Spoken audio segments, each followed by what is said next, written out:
10 years ago, with 24 others, we were near this very spot.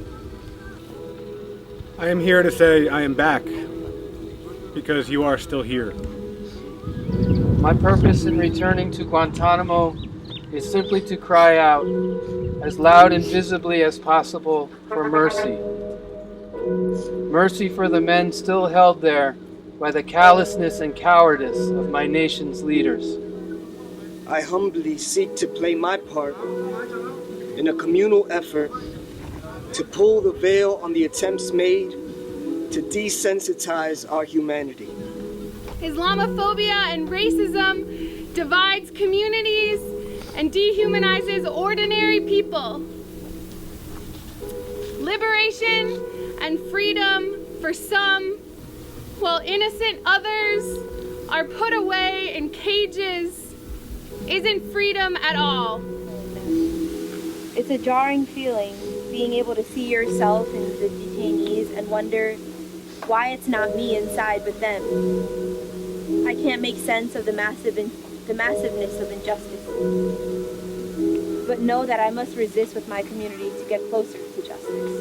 The thing that keeps me coming back is reminding myself that if it were my own brother locked away where you are, that there's nothing I wouldn't do for them. And so I just want to say that you are not forgotten in the same way that I would say it if my own brother were there. Brothers, you need to know that some Americans stand with you, so I'm here. I want you to know I oppose your illegal imprisonment. As I work with torture survivors from all over the world in Chicago, what strikes me is the relief that my clients feel when they can just tell their story to someone who will listen and support them as they heal. I traveled to Guantánamo so that the men know that we hear their stories, and we are sharing them, and we are working for their freedom and their justice. I keep thinking and am propelled by what my children and my grandchildren will ask me about this time when they are older.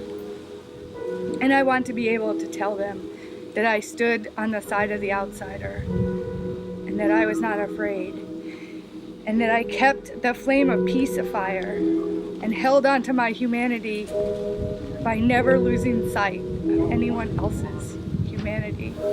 I'm here because I need to be here. I need to be here as much as I've needed to be any place in my life. By the side of my wife when we were married, as I held my son in the first moments of his life, at my mother's deathbed, and as I stood over my father when he almost died from a heart attack. Once we have clearly seen the true nature of the rubble we are standing in, will we be able to roll up our sleeves and be honest about how to rebuild community, real community.